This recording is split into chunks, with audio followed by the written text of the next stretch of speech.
যারা হামজিতে আসছে নৌকা বুকিং না করে গাইড বুকিং না করে ওনারা খুবই প্যারার মধ্যে পড়তেছে। যেমন পাচ্ছে না নৌকা, পাচ্ছে না গাইড, সংকট। এত লোক আসছে হামজিতে, পাচ্ছে না গাইড, পাচ্ছে না নৌকা, তেলও লিমিট। অনেকগুলো পর্যটক আটকায় আছে বর্তমানে, কারণ তেল না পাওয়ার কারণে, নৌকা না পাওয়ার কারণে অনেক পর্যটক আটকে আছে।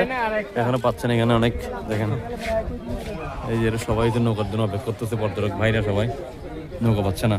সবাই তেল না থাকার কারণে এখন যেতে তেল শর্ট, যে পরিমাণ তেল আছে 4800 লিটার কালকে তেল আসছে, সেই তেল নেওয়ার পরে এখন তেল শর্ট থানচিতে। এর জন্য পর্যটক যারা আসছে এখন যারা আসছে বর্তমানে 2-3 ঘন্টার মধ্যে সবাই আটকে আছে, কারণ তেল নাই বর্তমানে, এখন তেল নাই থানচিতে।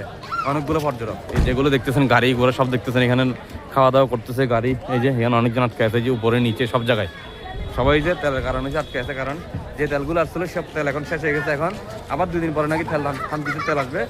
এখন যারা আগের থেকে বুকিং করে আসেন নাই তারা কষ্ট করতে পারছে, নৌকা পাচ্ছে না, প্লাস গাইড পাচ্ছে না, মেনলি নৌকা পাচ্ছে না সবাই। এই যে সবাই দেখেন এই ভাইরা সবাই আটকে আছে তেলের কারণে সবাই।